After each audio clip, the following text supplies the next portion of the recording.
Hi guys, কেমন আছেন সবাই? আশা করি সবাই ভীষণ ভালো আছেন। আজকে আবারও একটা রেসিপি নিয়ে চলে এসেছি, সেটার নাম হচ্ছে তারকা কাবলি চানার রেসিপি। তো চলো ভিডিওটা স্টার্ট করা যাক। তার জন্য এই যে 4টা আলু নিয়েছি, সুন্দরভাবে ওটা ছালটা ছাড়িয়ে নিয়েছি। আর এখানে কাবলি চানা আমি এক রাত এটা ভিজিয়ে রেখেছি। তো এবার এটা কুকারে সেদ্ধ করার জন্য আমি কুকারে সব দিয়ে দিয়েছি।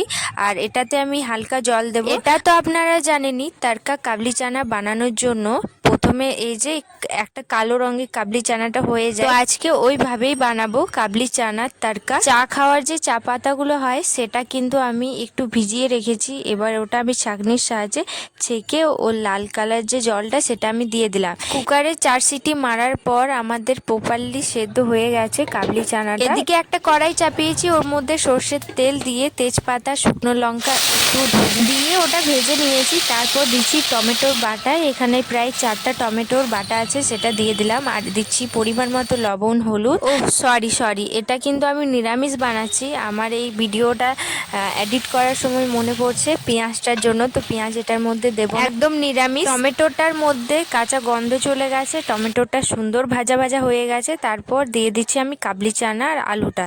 এবার এটা সুন্দরভাবে কষিয়ে নেব। এবার এটার মধ্যে জল দিয়ে দেবো, বেশি জল দেবো না, কারণ এটা তারকা কাবলি চানা বানাচ্ছি, সেই জন্য কিন্তু বেশি জল লাগবে না। দেখো জলটা দেওয়ার পর এটা হালকা যখন ফুটে আসবে তারপর এটা কিন্তু নামিয়ে দেব। এবার তারকাটা বানানোর জন্য এখানে আমি সর্ষের তেল নিয়েছি, ওটার মধ্যে দিচ্ছি আদা কুচি, একটু লঙ্কা, কাঁচা লঙ্কা, আর একটু দিচ্ছি জিরে আর শুকনো লঙ্কা ভাজা গুঁড়ো করে রাখা হয়েছিল সেটা পাউডার। তো ওটা দিয়ে দিলাম হাফ চামচ। ওটা হালকা ভেজে নেওয়ার পর এটার মধ্যে দিয়ে দিলাম। এবার লাস্টে ধনে পাতা তো নেই, ধনে পাতার পাউডারটা আমি ইউজ করছি। আর এই ধনে পাতার পাউডারটার রেসিপি যদি আপনারা দেখতে চান তাহলে ভিডিও আমার আপলোড আছে, অবশ্যই গিয়ে দেখতেই পারেন। খুবই সহজভাবে বানিয়েছি আর স্টোর করে অনেক দিন রাখতে পারবেন। যাই হোক, ভিডিওটা কেমন লাগলো অবশ্যই কমেন্ট করে জানাও। বাই, রাধে রাধে।